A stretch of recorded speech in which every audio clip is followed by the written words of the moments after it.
He sido invisible toda mi vida. Todos esos sucios, corruptos, deshonestos. Solo son tan buenos como el mundo se los permite. Cuando haya dificultades, todas estas personas civilizadas se comerán a sí mismas. ¿Sabes lo que significa ser huérfano? Ay, no. Hay que hablar del millonario con el papi muerto porque al menos el dinero lo hace más sencillo. Altera el orden establecido y el mundo se volverá un caos. Pero cuando digo que un insignificante alcalde morirá, todo el mundo pierde la cabeza. Eso es actuar. ¿Mueres siendo un héroe o vives lo suficiente para volverte un villano? Ahora me recordarán.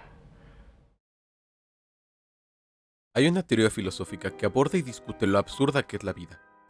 La filosofía de lo absurdo, planteada por Albert Camus, trata de la confrontación entre el deseo humano de encontrar un sentido o propósito en la vida, en medio de la indiferencia del universo que no ofrece respuestas ni un significado claro.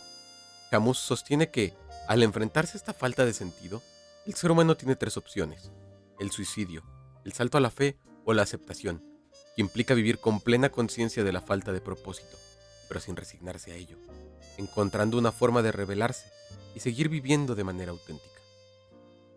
En el Joker moderno exploramos un lado más humano de este icónico villano, un hombre roto y dañado. Arthur Fleck lucha por encontrar su lugar en una sociedad que lo ignora y lo margina. Su deseo de ser reconocido y amado choca con la realidad de un mundo que lo rechaza constantemente. Es querer pasar un muro, correr hacia él y estamparse una y otra vez. Esta desconexión refleja el sentimiento absurdo de Camus. Arthur busca sentido y propósito, se esfuerza por ser aceptado y sobre todo por ser amable, pero lo único que encuentra en el mundo es abandono y humillación. Él es solo un hombre perdido entre pilas y pilas de basura.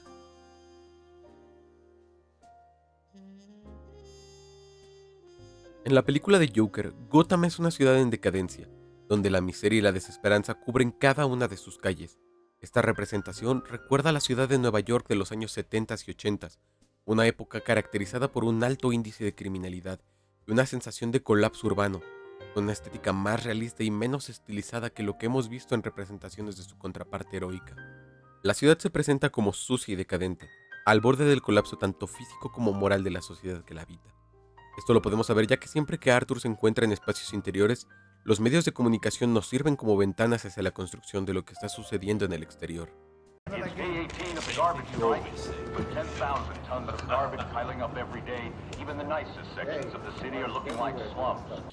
Authorities are saying the city is under siege by scores of rats. La primera vez que vemos esto es durante los primeros segundos del filme. En la radio narran cómo está sucediendo una huelga entre los recolectores de basura que han dejado en jaque a la sociedad al declararse en una sociedad de alerta sanitaria. Este es un problema que afecta tanto a los sectores de bajos recursos como a las altas esferas de la sociedad, pues a palabras del locutor, hasta los mejores barrios parecen pantanos por la cantidad incontrolable de basura en la que caminan los ciudadanos. Este estará muy presente en toda la película, pues será usada como un arma contra Arthur, o luego de que su jefe le dijera que tras el asalto que sufrió, que le descontará de su sueldo el cartel que le robaron, este la golpea para liberar su estrés. Y hablando del cartel, este aparece promocionando el remate de una tienda de instrumentos musicales con la leyenda Everything Must Go, que traducido al español significa todo debe irse. Esta frase no solo refleja el estatus de desesperación económica de los comercios, sino también el colapso personal y mental que Arthur está a punto de experimentar, sugiriendo que todo lo que rodea su vida, incluyendo su estabilidad mental, está a punto de irse. Estéticamente, los edificios sin mantenimiento y los grafitis que cubren las paredes son más que un contexto visual, ya que representan el sentimiento de abandono y caos. Gotham es una ciudad hostil e indiferente. Nos lo repiten muchas veces, tanto literal como metafóricamente. Los encuadres que muestran la ciudad suelen estar cargados de elementos visuales, que hacen que se sienta masiva y opresiva, y sirven para subrayar lo insignificante que Arthur se ve en comparación con el mundo que lo rodea. Sus paisajes sombríos crean una sensación de que no hay escapatoria. La mayoría de los colores que predominan son tonos apagados, fríos, como marrones, grises y verdes sucios, que sugieren una sociedad sombría, sucia y desesperanzada. Su departamento es un espacio pequeño, oscuro y desordenado, que comunica aislamiento.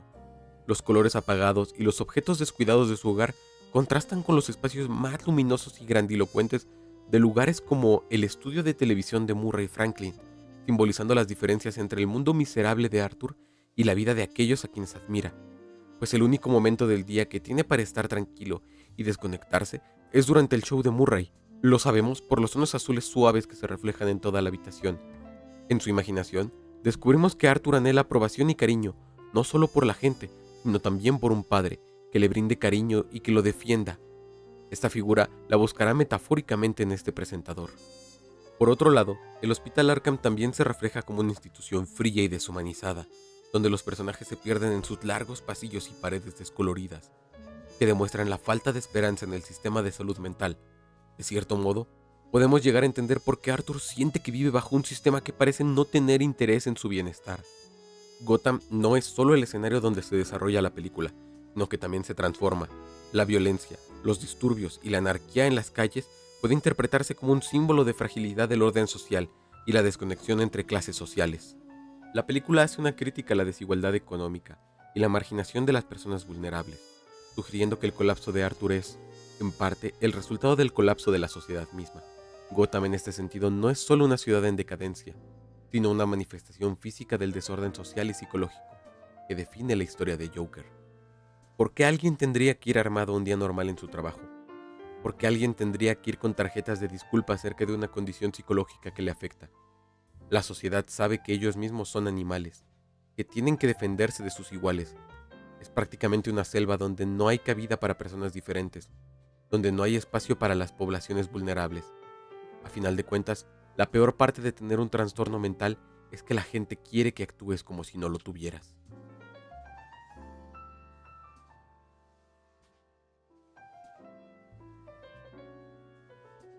Una sonrisa debería ser un símbolo de felicidad, el reflejo de un estado que nos trae paz y tranquilidad.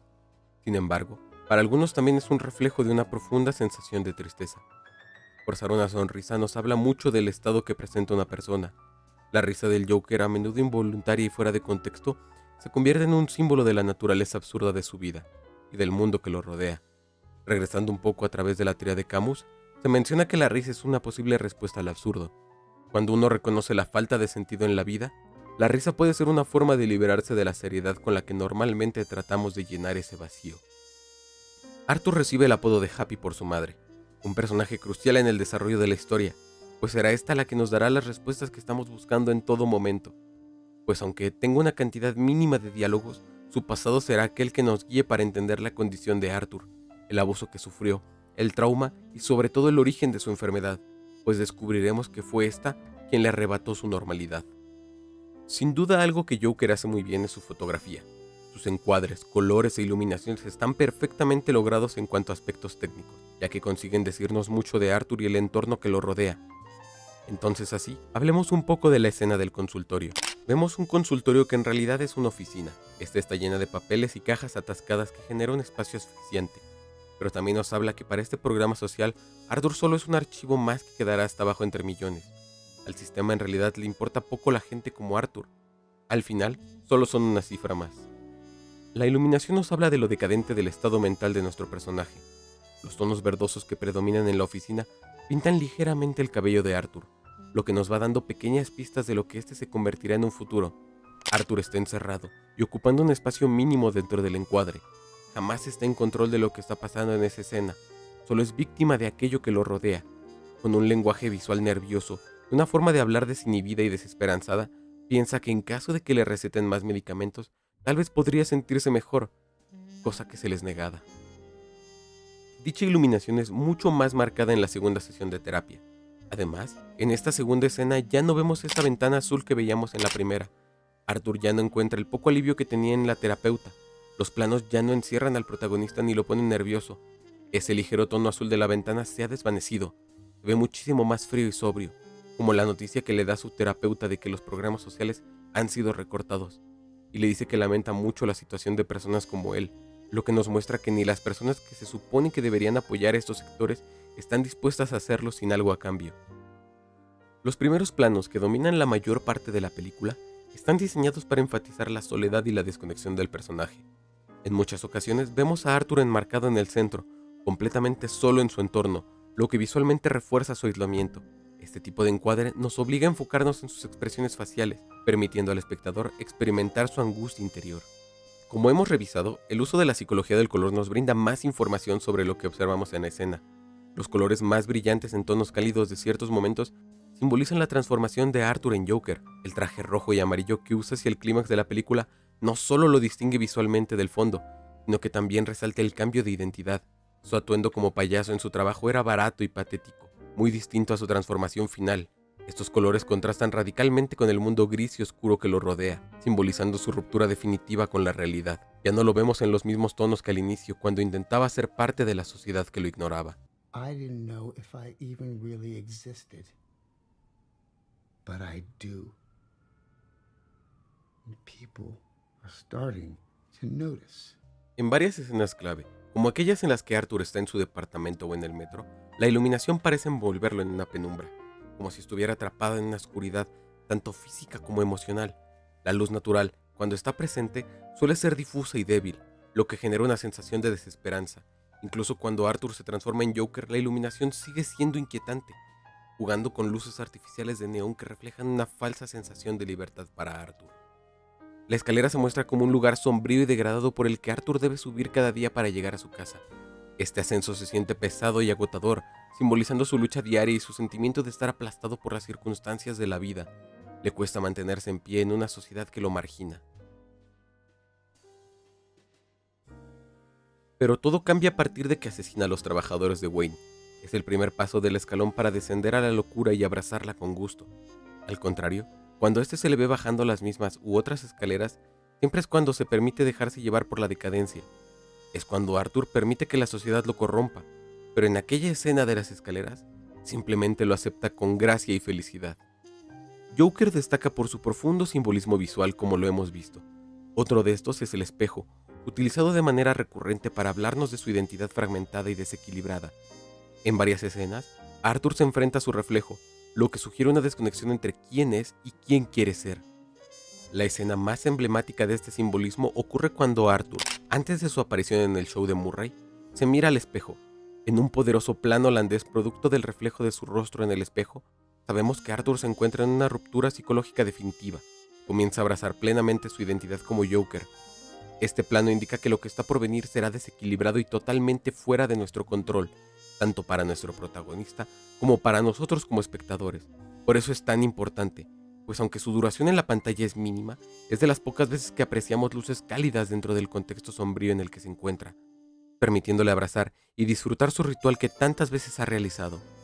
Pero esta vez sabe que será diferente. Realiza un maquillaje que ha evolucionado comparado con el que utiliza en el principio.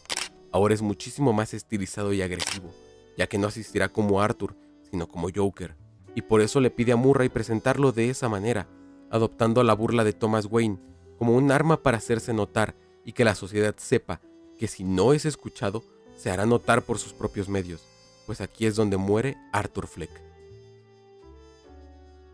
En la película, la risa es tanto un síntoma de su enfermedad como una respuesta simbólica a la locura del mundo que lo rodea. Arthur aparece con una risa incontrolable en el plano fijo de una oficina que dura tanto que consigue incomodarnos para ver el dolor y el pesar que le genera su risa. Pero no es eso lo que nos hace sentirnos incómodos, sino la falta de respuesta que obtiene tras esta, como si fuese simplemente ignorada, al igual que su sentir. Sin embargo, esta es adoptada como parte de su ser. Le importa poco que incomode a la gente y la convierte en un arma para causar indiferencia y miedo. Su risa ya no es la de un hombre roto, sino de la de alguien que ha abrazado su locura y su nueva identidad. Este cambio en la calidad de su risa simboliza su transformación interna, marcando su completa desconexión de la moralidad convencional y su aceptación del caos como una forma de vida. Todo en la ciudad es un reflejo de sí misma. La decadencia de la ciudad y su gobierno se ve reflejada en la gente. Las calles se vuelven un reflejo de lo que abruma la ciudad. La basura está presente en todas las calles y para Arthur se vuelve literal esa presencia. Está rodeado de ella. Está enterrado en lo más profundo de la ciudad y el declive de su mente. Sin embargo, conforme la historia avanza, Arthur se tropieza con tantas cosas que resulta absurdo que no se volviera loco.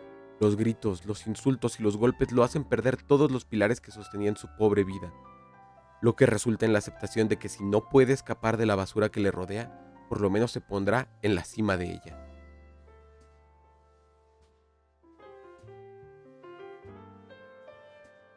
¿Qué es el ritmo? Seguramente algún músico que esté viendo este video me dará una bofetada, pero como diseñador y estudiante de cine puedo decir que es la combinación entre cosas y silencio. Nada más que eso. Nuestra vida tiene un ritmo.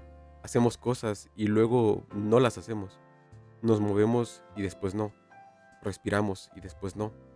Existimos y después no. Joker tiene un ritmo delicioso.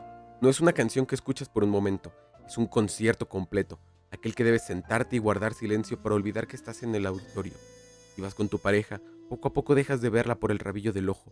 Todos tus sentidos empiezan a ser envueltos por aquello que se reproduce en la pantalla.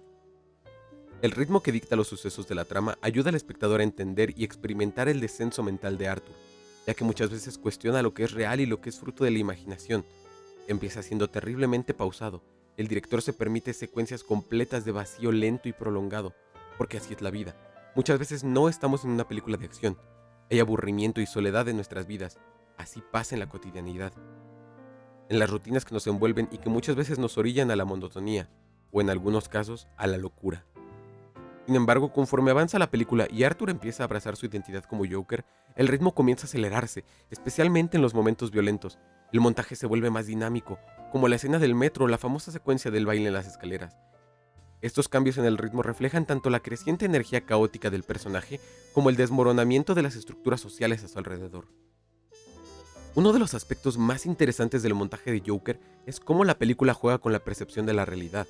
Momentos como su relación ficticia con su vecina o sus delirios de grandeza con el encuentro con Murray Franklin son cuidadosamente intercalados con la realidad, haciendo que nosotros como espectadores dudemos muchas veces de lo que estamos viendo. El montaje deja que estas ilusiones se desarrollen de manera fluida, no interrumpe la narrativa, ni indica explícitamente lo que se está viendo no es real, lo que contribuye a que la sensación de saber que algo anda mal acompañe al espectador a lo largo de la película, ya que no es hasta más adelante en la historia en la que el público descubre que ciertas interacciones de Arthur simplemente eran fantasías, lo cual me parece un excelente acierto. Este recurso le añade una profundidad durísima a la narrativa, ya que el espectador, como Arthur, luchan en ocasiones por discernir qué es real y qué no lo es. La música de la película crea un paisaje de partituras que está compuesta por cuerdas bajas y graves, que crean así una atmósfera densa y tensa, y en muchos momentos casi insoportable. La música no es simplemente un acompañamiento, sino que actúa como una representación auditiva del estado mental, el dolor y el aislamiento de Arthur. Las notas distorsionadas de las cuerdas a menudo parecen reflejar su inestabilidad. Los tonos graves del violonchelo, que dominan la banda sonora, resuenan con la tristeza y la desesperación del personaje, mientras que los crescendos de la música siguen el aumento de la tensión en su vida. A medida que Arthur se va transformando en Joker, la banda sonora lo hace con él. Estas cuerdas que acompañan sus momentos más depresivos en la primera mitad de la película se vuelven más intensas y caóticas, coincidiendo con su creciente violencia y aceptación de su nueva identidad cada vez más desquiciada. Por ejemplo, en la secuencia de la danza en el baño, después de cometer su primer asesinato, la música cambia abruptamente y se vuelve más abstracta, acompañando el movimiento fluido y extraño de Arthur, mientras experimenta una especie de éxtasis. Estos movimientos se asemejan a la danza contemporánea. Al inicio, sus movimientos son algo rígidos, pero aún así van respondiendo a la fluidez de su cuerpo. Este tipo de danza refleja el estado de Arthur, el cual no siente remordimiento alguno. Comienza desde los pies y sigue hacia los brazos, termina en un recibimiento a su ser con los brazos abiertos. Más tarde, vemos que su danza se vuelve mucho más agresiva, más expresiva, con patadas largas y los brazos totalmente extendidos. El silencio, por otra parte, también juega un papel con el mismo nivel de importancia que el de la música. En muchas escenas, el silencio permite que el espectador se sumerja en la soledad y el vacío que siente Arthur. Esto es realmente efectivo cuando está solo en su departamento o caminando por las calles donde el ruido externo simplemente desaparece. Pues en lugar de usar música, la película a menudo opta por dejar que ciertos momentos resuenen a través del silencio. Un buen ejemplo de esto es la escena en la que Arthur mata a Randall en su departamento. La falta de una banda sonora en ese momento resalta la brutalidad y el desconcierto de la escena, haciendo que la violencia sea aún más cruda y perturbadora.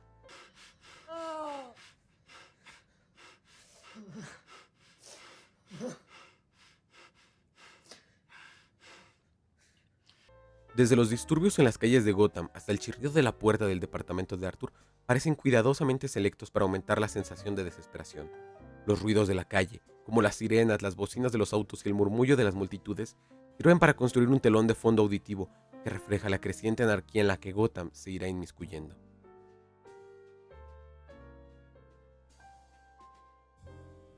Arthur es un hombre afligido, que solo busca un poco de aceptación. No busca ser un comediante que se burle de los demás, sino que hace bromas sobre él mismo. Cuida de su madre con cariño y la atiende en lo que ella necesita. Es amable con la gente que se cruza, y el show de Murray era lo único que le alegraba el día. Esos pocos pilares que tenía para anclarse a la sociedad se desmoronan cuando Murray lo expone y se burla de él. Cuando descubre que al ser adoptado también fue abusado por la pareja de su madre y que ella no hizo nada para protegerlo. Y para terminar, cuando descubre que realmente no tuvo ninguna relación con su vecina. Todo lo había imaginado. Joker no solo presenta la historia de un hombre que se convierte en un símbolo de caos, sino que también plantea preguntas inquietantes sobre la salud mental, la desigualdad social y la búsqueda de la identidad en un mundo que a menudo deshumaniza a sus individuos. La película invita a una conversación sobre la empatía y la compasión, desafiando al espectador a reflexionar sobre su propio papel en la sociedad y las consecuencias de ignorar el sufrimiento ajeno. Es preocupante el hecho de que Arthur piense que su muerte podría llegar a tener más sentido que su vida. Nos habla del poco significado que tenía su propia existencia, que ni siquiera él creía que existía, pero todo cambia cuando asesina a los hombres del tren. Descubre una nueva sensación, una que le hace sentirse vivo, pues al causar tanto caos con sus acciones, le hace sentirse especial. Su camino hacia ser el Joker, habiendo dejado atrás cualquier intento de encajar o darle significado a su vida, lo convierte en una figura de libertad radical, viviendo sin las restricciones de la sociedad. Para Arthur, esa libertad se convierte en nihilismo puro y violencia. La narrativa de Joker conecta con la filosofía, solo que no de la manera en la que esperaríamos. Arthur Fleck se convierte en un símbolo de lo que sucede cuando alguien enfrenta el absurdo de la vida sin una salida, cayendo en la desesperación, en lugar de encontrar una forma auténtica de vivir frente a la falta de sentido. Pero siendo realistas, ¿quién en su sano juicio podría encontrar un sentido lógico en una ciudad como Gotham?